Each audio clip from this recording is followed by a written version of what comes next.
What is up, guys? Mike Marlinsky here with Wretched Sound. Welcome to episode 15 of season 3 of the podcast. This is our Black Sabbath series, and as it is episode 15, that means we're on the 15th studio album. Of course, we're talking about Tear, and this is Tony Martin's third album as vocalist of the band. Once again, Tony Martin, incredibly underrated and overlooked singer who also happens to be the second longest running singer of Black Sabbath, and most of the people that I've talked to about Black Sabbath recently don't even know who he is. So if we're not talking about Ozzy Sabbath or Dio Sabbath, it's not Sabbath apparently. But Billy, Paige, and I love Tony Martin, and we're just going to get into it in a couple of seconds here. I'm just going to give Billy a call, and thanks again for tuning in. Please hit that subscribe button, and check us out for more content on here as well.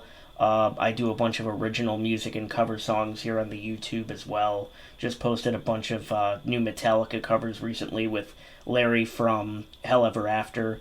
And, of course, visit us at Linktree/Wretched Sound for everything, including our third issue of the printed magazine, which we just put live on Amazon, and that includes some really cool interviews with some bigger bands. We're starting to branch out a little bit. We did interviews with bands like Darkest Hour, Archspire, Unleash the Archers, and a number of other acts that we didn't see ourselves reaching out to, but it's going to turn into a regular thing here, and that's pretty cool. We're really excited to incorporate some bigger acts with some local band interviews and local band album reviews, of course. Our roots are still firmly planted here in upstate New York, and it's not going to change anytime soon, but you will be seeing some bigger, broader content from us moving forward. So all that being said, sorry to bore you. Just going to give Billy a call, and we're going to get into our discussion on Black Sabbath's 15th studio album, Tear. Stay tuned, and if you have been listening to this Black Sabbath series up until now, thank you for following along. And let us know in the comments what you think thus far. Alright, let's give Billy a call. Thanks again for tuning in. Peace!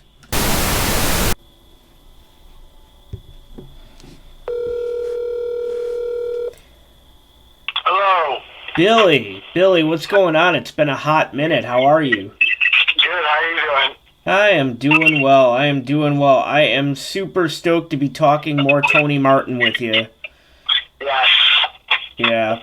So yeah, how's everything been going these past few weeks? It's been a little while. It's been going good. Busy. Yeah. Good. Yeah, of course, yeah. I'm glad to hear it. I'm ready to jump right in if you are. I'm ready. Now these might be a little long-winded. I just wanted to do it justice, okay?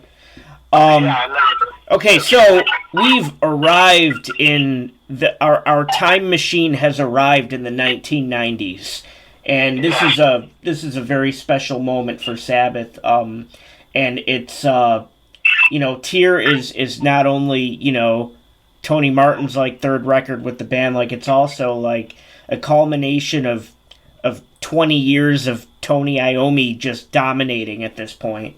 So it's so Tear was released in August of 1990 on IRS Records. The biggest criticism about the album mix is the drum level, so Cozy Powell's drums. Do you think Cozy's drums drown out everything else on the album? And from me, it's a hard no. I agree with you. I've never thought that. I've had this album since it came out, and I've never thought to myself, man, the drums are too loud.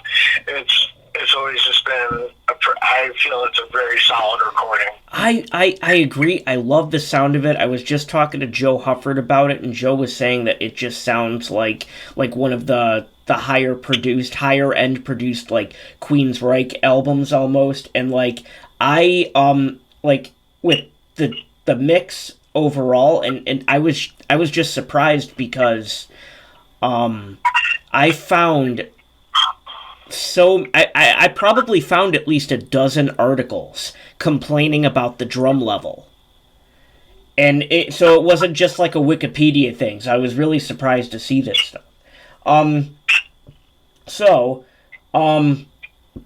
also in terms of what got incorporated into these songs for this mix and for this album in particular. So, this is another huge keyboard-dependent album featuring Jeff Nichols. Like, we already got a huge dose of this on Headless Cross. And so does the keyboard presence outweighing the guitar presence at times bug you at all? I mean, for me, there are a few spots I wish Iommi would have ripped a solo, but ultimately I dig the darker keyboard-laden vibe, and it just adds to the many flavors of Sabbath for me. Yeah, like the last couple albums, I basically said the same thing. I think the keyboards just add a lot to it, and I don't think they take anything away. I love it. I think the way they use it, it's all very well done. They know what they're doing. I think it adds the right effects to the music and gives it, a little bit of a darker feel all around, and I love it. I'm all about it. Yeah, and, a lot of what they're doing on the keyboard during these, this era of the band, it's not, it's not a series of tangents, you know what I mean? A lot of it is just sustained chords, or notes. Like, a lot of it is just for atmosphere, so I don't really... It never felt overbearing to me. Getting into something that might stick out like a sore thumb, so Feels Good to Me, musically doesn't fit the rest of the album, according to a lot of people, and I guess I've thought this at least once. Tony Iommi has stated that this was done purposely because Feels Good to Me was written specifically to be a single. So I guess it's like a multi-parter, so like, does the song bother you on this record at all? It doesn't bother me, but I do agree that it doesn't really fit with the rest of the songs, but it still works because they tagged it on to the end. The placement of the song, if they were stuck it in the middle of the rest of the songs, then it might have brought the album down. Right. But because it's at the very end. Yeah. I like that too, that it's towards the end. Yeah. Yeah, and I feel like that's not really a different thing, kind of like a thing that started happening in the 90s when bands were doing CDs and stuff, was they'd tag a song on at the end that didn't really quite fit. Sure. That was definitely something that 90s hardcore bands were starting to do a bit more in the mid-90s. And it's something that I always thought was kind of cool. And I think because Black Sabbath, because of where it is on the album, it's just fine. It's still a good song. Yeah. And like I said, because it's not in the middle of the other songs, you can forgive it for not really fitting in with the rest of it. You don't even know it is because it's right at the end. Sure. Another thing, too, another reason I dig it is, up until now, we've discussed at great length, the diversity on most Sabbath albums, and it's almost always been a plus, and this is one of those times, especially since the band has come forward numerous times to say that Tyr is not a concept album about Nordic mythology. So because they didn't set it aside as such, they should have been free to do the same experimentation and incorporate the same diversity that they always had. So we love discussing our album covers. So this is what I learned recently. I mean, I guess I knew some of this before, but I refreshed recently, and there's a little bit in here that I didn't know, particularly where the name was inscribed. So the runes that make up the name Tyr, son of Odin and the god of combat and heroic glory, were taken from the rock runestone in Sweden. That's the part I didn't know, is where the runes were taken from. And people like to complain that the middle rune actually translates to an X or a Z and not Y. So, thoughts on this album cover? And for me, it's my third favorite Black Sabbath album cover. Dehumanizer being number one and Headless Cross being number two. I think it's a great album cover. It's very aesthetically pleasing. Just like with the pictures, the color scheme. It's good because it's very different from the previous album, Headless Cross. Like the album cover to Headless Cross is very dark. This is a bit brighter, but not too bright. You know, it still kind of catches the right mood. You know, it doesn't. Nothing is happy about it, but I like enjoy the colors. Everything about it's very eye catching, and I do think it's a great album cover. Mm-hmm. Right. I don't have any problems with it, and it fits the music. Yeah, it definitely does. It fits the music, whether you want to look at this as like a Viking or Nordic themed album or not. And I love the storm clouds too, like just the ominous storm look to it. It's really nice. So specifically choruses, because this is a ridiculously catchy album, like song for song. So I was just going to ask you to pick your top three choruses, and mine are Anno Mundi, Lawmaker, and Jerusalem, which I guess is kind of a cop-out because those are the first three tracks in order. But I love those choruses, and I can't, like, those are the earworms for me. Like, those are the ones that never leave my head anytime soon. Yeah, I don't really think of it much in like the choruses parts, but I do agree with Anu Monday and Jerusalem. They're a couple of my favorite tracks on the album. My next would be the Sabbath Stones, but I can't really specifically think if there's any like choruses in there that really grab me. I just like the way the whole song is just structured. Sure, yeah. No, that's a great one too. I was going to get more into that song in a minute too. So if you had to pick one, your least favorite track, and I'm just going to go with the Battle of Tyr just because it's an instrumental. And of all the Sabbath instrumentals I've heard, that one didn't really jump out to me like others have, like as individual pieces of music. You know what's really funny about that is what, because I haven't really listened to this album in a long time, and when I get to the Battle of Tyr, and you say that, but the way that instrumental is structured and everything about it, there's basically a version of that instrumental on every single Cradle of Filth and Demi Burger album. Okay. Like, you mean a version of it, or like a sample of it?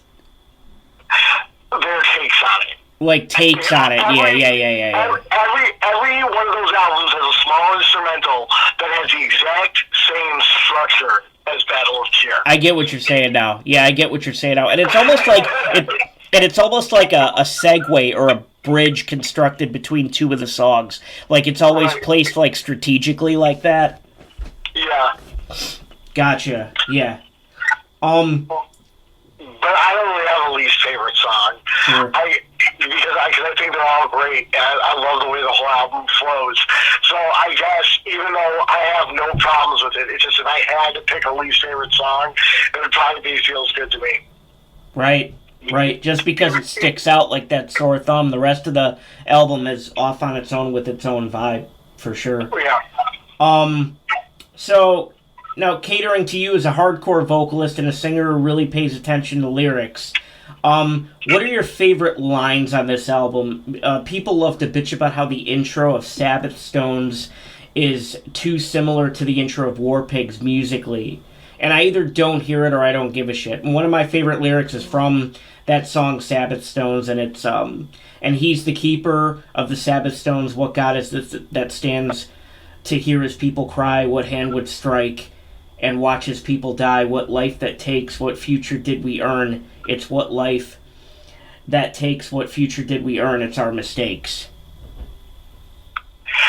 Yeah, I mean, because of, like, this album, like, I have no problems with, like, the themes of the album, but it's nothing that I'm really, like, interested in.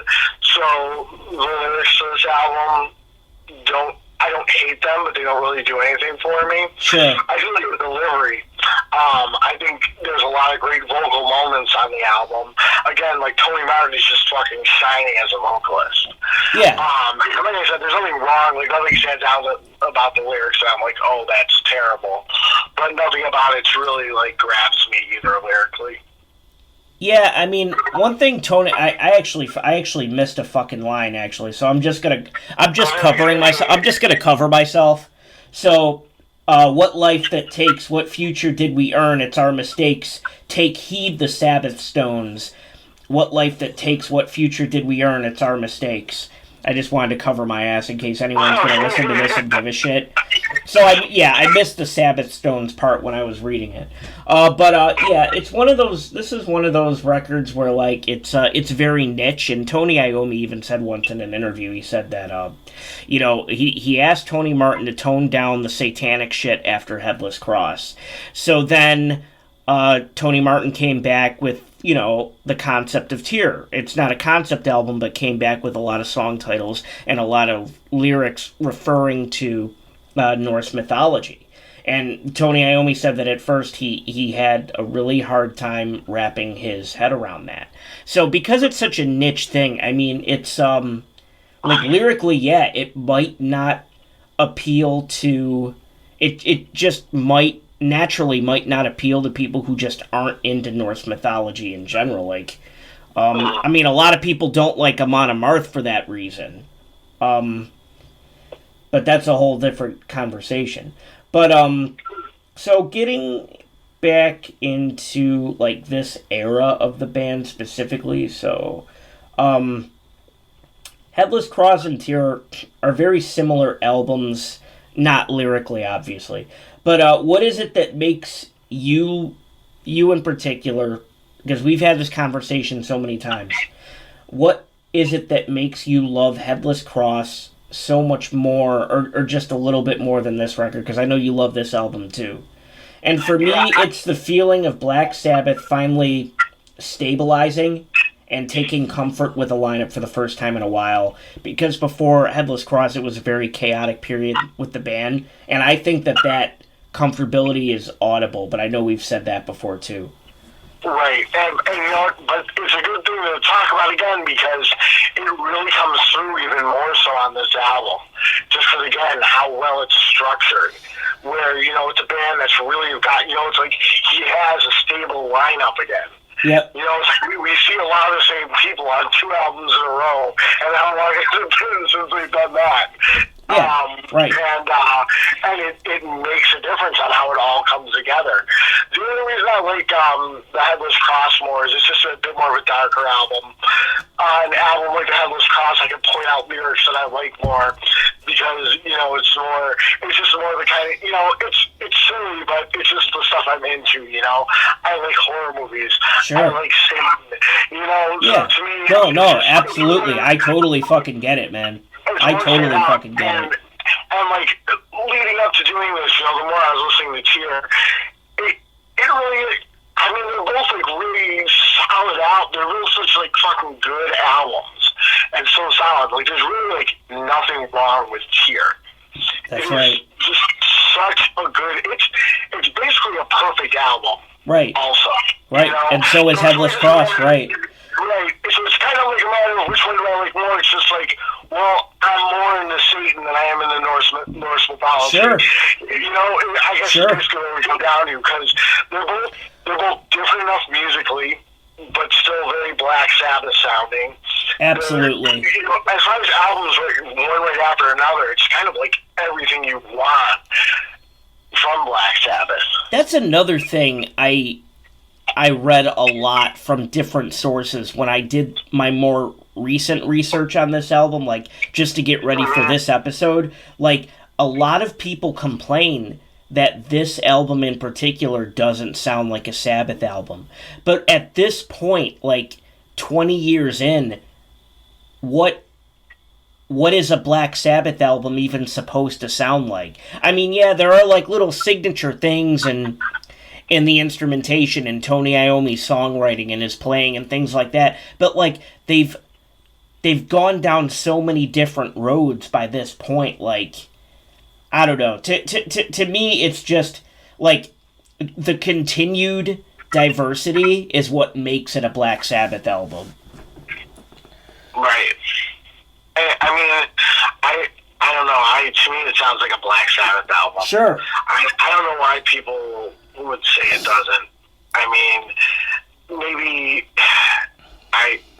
to me, it makes sense in the grand scheme of Black Sabbath. Sure. And so I don't think that's a very fair take for people to have.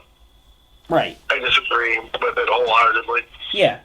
Yeah, and I mean, a lot of it, comes right down to what Tony Iommi is playing and the way he's playing it. The tonality from his fingers. Like, a lot of his personality coming through the guitar is what makes a Black Sabbath song sound like Black Sabbath. I'm not saying that it's a one-man show, because there are plenty of instances where everybody shines, in a song or on a record. But, like, I hear these songs, and, like, it sounds... It might not sound like Black Sabbath, but it sounds like Tony Iommi, and to me, that makes it a Black Sabbath record. Because that is one of the defining characteristics of one. So, do you have a favorite instrumental moment? And I'm referring to the songs that have vocals. And for me, it's the outro of Sabbath Stones, and that solo just rips before the final outro where, like, the whoa-whoas come in on the vocals. I love the whole progression of that. I like everything musically about the Sabbath Stones. Like, that whole song, it's a little more... That song in particular on this album is one that's a little more kind of all over the place. Yep. And I really like everything about that song.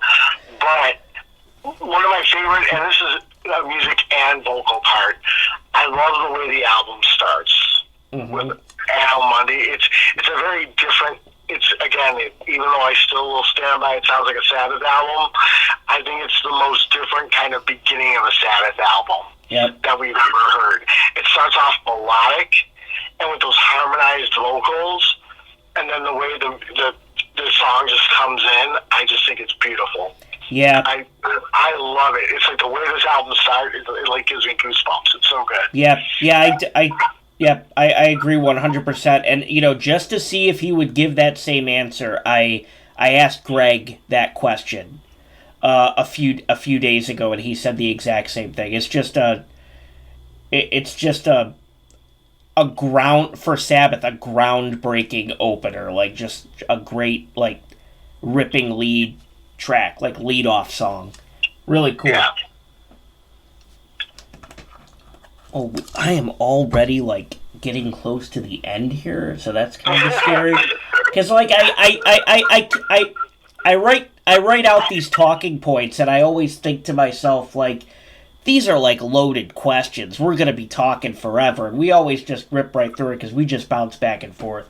But, so, this is where I guess I want to talk to you a little bit about the solo stuff, because we love Tony Martin. So this is where Tony Martin, after the tour for Tear, this is where Tony Martin briefly leaves the band to do a solo record with Cozy Powell on drums and Neil Murray on bass called Back Where I Belong. I've never listened to a single note of this record, but I'm assuming that you have, and I'd love to hear your thoughts on it. I actually had no idea that existed. You don't know that this is going to be a sad ending to this episode. Yeah, I mean, so did he quit, or did this happen because Tony Iommi and Dio patched things up to do Dehumanizer? I think it was both, because what ended up happening was he took Cozy and Neil, who were also part of the Sabbath lineup at this point, during Tear time, and they went off and they did this record called I'm gonna make sure, because I'm surprised you haven't heard it, and I'm just gonna make sure that it actually got recorded. But yeah, here we go. So neither of us have heard this record. But this is what he was doing in between Tear and Cross Purposes. Yeah. So, Back Where I Belong, according to Wikipedia, is the first solo album by former Black Sabbath singer Tony Martin. It was recorded after Martin was briefly replaced in Black Sabbath by Ronnie James Dio in the early 90s and was released in 1992. When recording demos for the album, Martin played all the instruments himself for the finished product. However, a variety of musicians were involved. On this album, the singer covered Jerusalem, which originally appeared on Tear. And this album has 13 songs on it, including Jerusalem, and Jeff Nichols appeared on this as well. So, I think it might be fair to say that we both have some homework to do. If you would care to listen to it, because I would, because now, I mean, I was a fan before, but after, spending weeks and weeks talking about this with you now I'm a tremendous Tony Martin fan. Yeah, and at that point in time, I might now just, I don't recall ever knowing it existed, but honestly, by 1992, if I were listening to Tony Martin's solo album, I probably wouldn't have cared. Right. It's just because, where my head was at then, I was really into metal, and I was into more, so I was into death metal, and then I was into hardcore, and, I kind of lost, I didn't even care about Dehumanizer at the time when it came out, Right. So I don't know where my head was at. I would have really cared at the time if at that time I even saw the Tony Martin solo album. But nowadays, I'm really intrigued to hear what it sounds like. I'm going to check that out, and I'm also going to check out the Bill Ward album you told me to listen to, and the Trouble album you told me to listen to. Way back when. You're so backlogged on homework right now. Yeah, I am going to listen to... I swear I'm going to, though. I'm going to listen to all three of these soon. As soon as possible. Because I'm seriously interested in it. Alright, well... I am going to be doing Dehumanizer with Mr. Joe Hufford. However, can we count on you to return for Cross Purposes? Yeah. But I feel like you're wrapping us up. I do have a little more to say about Tear. I would love to hear it. I would love to hear it. So, even though I hinted at this earlier, I just want to point out that, one, this is a perfect album. It is. And how well, and I didn't really do as much research as you did. I did a little reading on it, and it surprises me that they say this isn't a concept album, because Black Sabbath, they write, for the most part, there's a couple exceptions out there, but for the most part, no matter what, they write solid albums. Yep.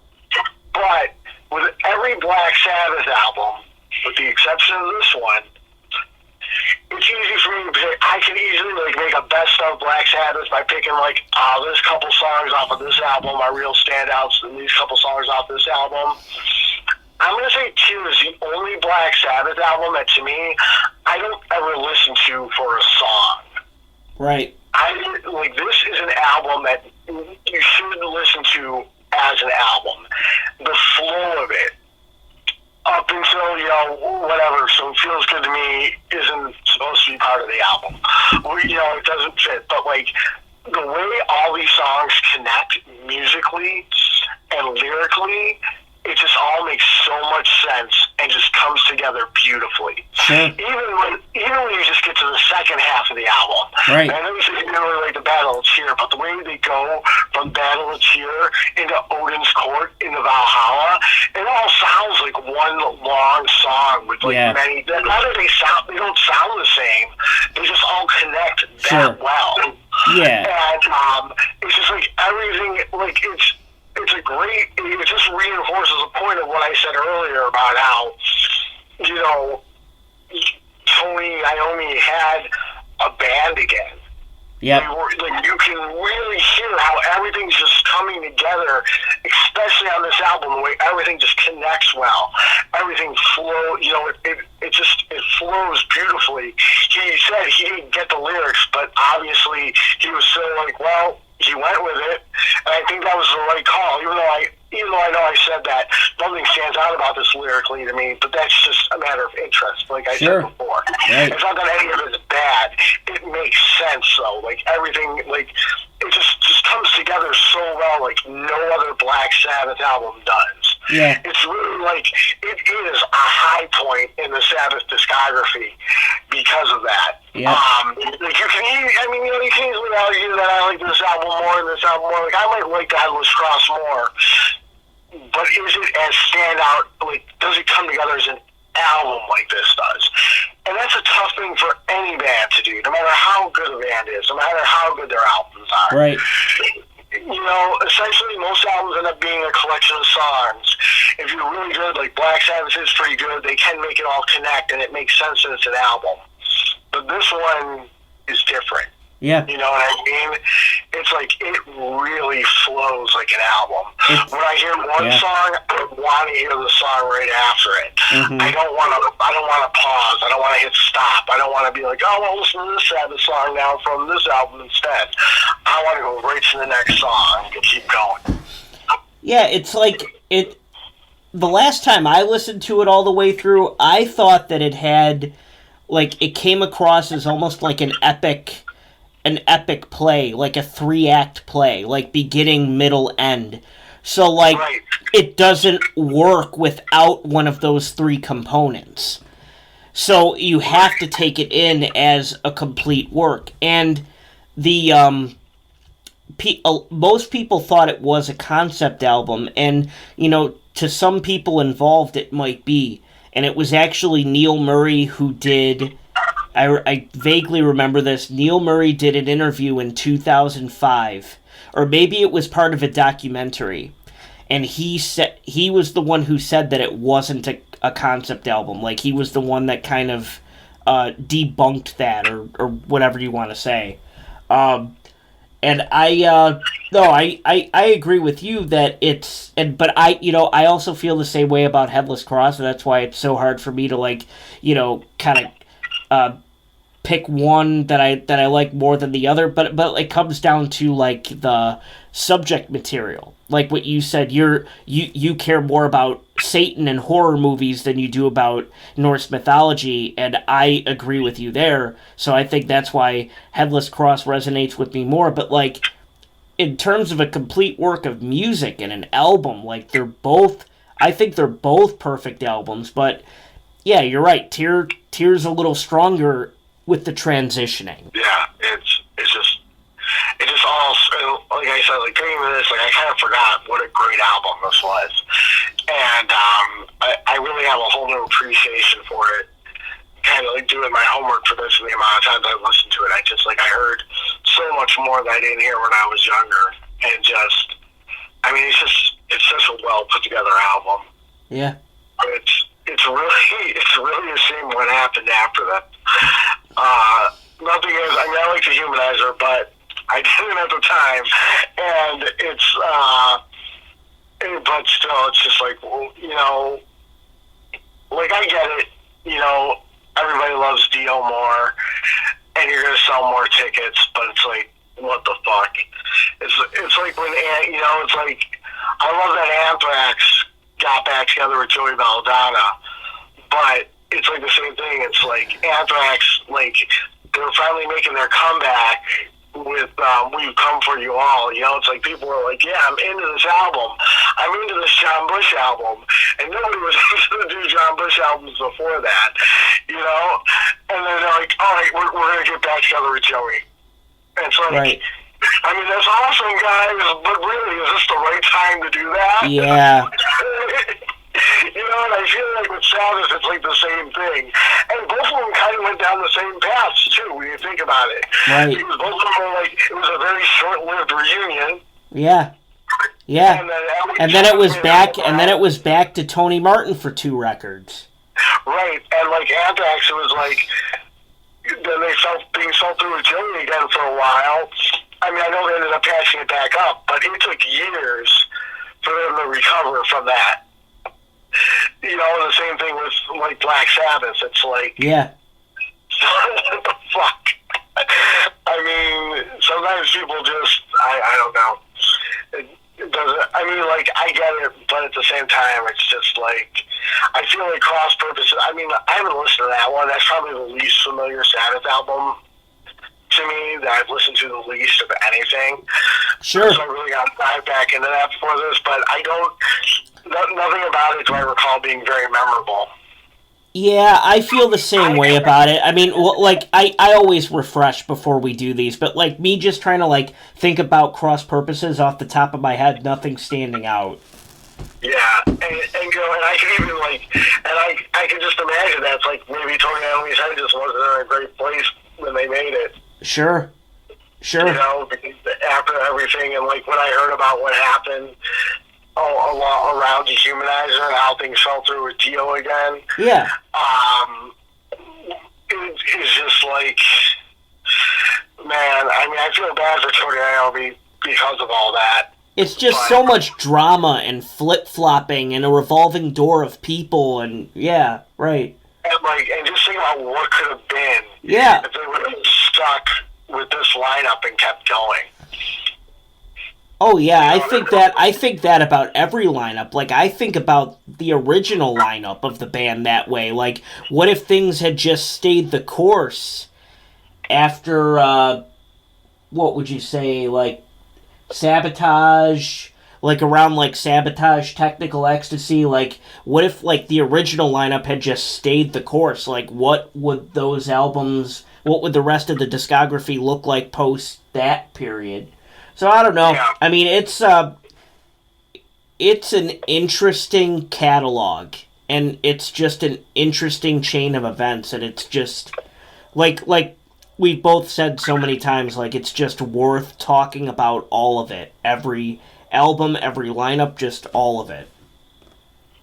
Yeah, I mean the thing is with the original lineup, though, I think we saw the course it take because that were coming like 10, maybe if you count like before we had an album, 10 to 12 years of them being together, you know? Yep. And that, you know, I mean, with some exceptions, that's usually when bands kind of like, especially bands from that time, do their best stuff. You know what I mean? Yeah. So maybe things wouldn't have been that great if that would have stayed together. But right. I think the next 10 years, like, you know, could have been better if Tony Iommi could have kept the lineup together. Sure.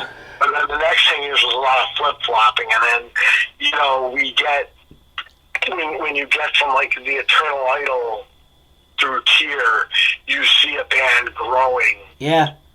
And right. And then that growth just gets stunted again, and Dio's back, right. Right, you know, so it's kind of like, you know, we were really seeing, like I feel like what ended up being cross purposes. Again, unless I'm totally wrong and I listen to it now and I'm like, my mind's blown. Yeah, well, that's what I'm afraid of. I'm afraid I'm talking shit right now, and then tomorrow I'm going to listen to it and I'm going to fall in love with it, yeah. Yeah, but like I don't remember it being very memorable. Forbidden's memorable, but not for the right reasons. And, yeah. you know, and like who knows what could have been if they would have just really like stayed the course. Right. You know, it really did just them staying the course till they got back together with Ozzy. You know, I still think it could have been a lot better. I think we could have got a much better albums through all of that. Yeah. Yeah, you brought up getting back together with Ozzy, and I know we both said this too. I'm really not looking forward to the discussion about 13. But we'll cross that bridge when we come to it. Yeah. You know, I like 13, but I'm going to say this right now. I have listened to that in the more recent times, and I do think Tear is a better album than 13. Oh, Tear is... They're... I understand you're being funny, but I mean, it's... No, I'm not being funny. I think Tear is a much better album than 13. I honestly think so. It's Oh no, but to me that's like that is that to me that's obvious. I mean, I'm sure there are a lot of people who like 13, but like I don't really know how that conversation's going to go when we get to 13, because that's the one album I'm just not excited about. I like 13. I do like it. I like it more than Cross Purposes and Forbidden. I don't think it's the worst album they did. It's the worst album they did with Ozzy. Yeah. Mm-hmm. But when I say that too, it's like I am not as harsh about 13 as other people are. Sure. I don't want to make it sound like that, because I do enjoy 13. I do think it's a good album. But I'm just saying, comparatively speaking, the line where they were going with Tony Martin is better than that. Yeah. No, you're 100%. 100%. And like, even though I think Dehumanizer is a great album, I would still take The Headless Cross and Tear over Dehumanizer. Mm-hmm. And I wouldn't take The Eternal Idol over Dehumanizer. Like, again, I don't think it's... But I'm just trying to reinforce, like, where...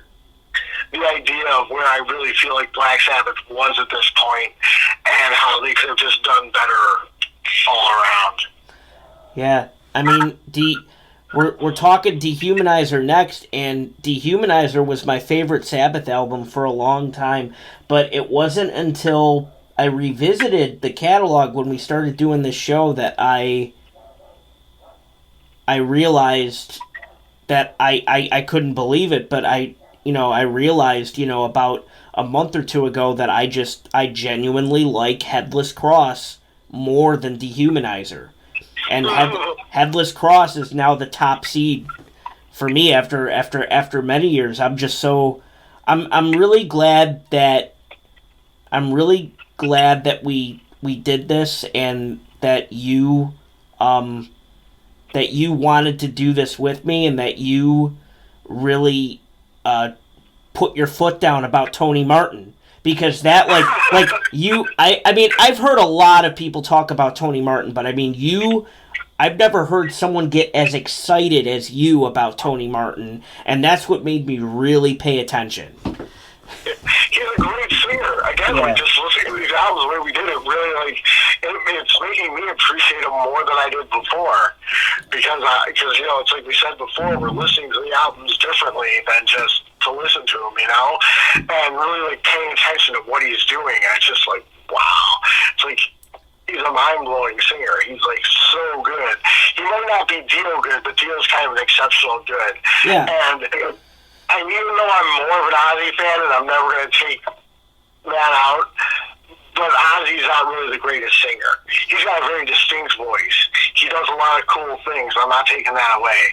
But skill-wise, Tony Martin, he's top tier.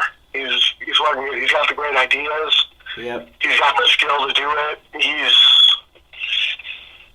He does not get the credit he deserves. Yep. Top tier. Tier is the word. No pun intended. That's gonna be the title. When I put this on YouTube, that's gonna be the title. Because it is fucking top tier. It is. So did you have? I'm glad that we with your huge boost of morale and your expert assistance, we did squeeze another 10 to 13 minutes out of this. Did you have anything else? No, that's pretty much the main part. I really wanted to really just drive home about, man, what a fucking good album this is. Really good. Really good. Scary good. And you're right. You're right. So, I'm really curious to see, when we do get back together, I'm really curious to see how we both feel about Cross Purposes after a fresh listen. Me too. Yeah. I'm curious. Are we going to be eating our words right. Maybe. Hey, that's the exciting part of this. We'll find out how we feel. Well, Or it end up being the shortest one. Right, it might be. We'll see. All right, well, this was a lot of fun, as always. This was really fun. I really appreciate you, and I will talk to you when you are available to have the Cross Purposes talk. Awesome. Good talking to you, Mike. All right, thanks again. Have a great night. You too. Bye-bye. Bye.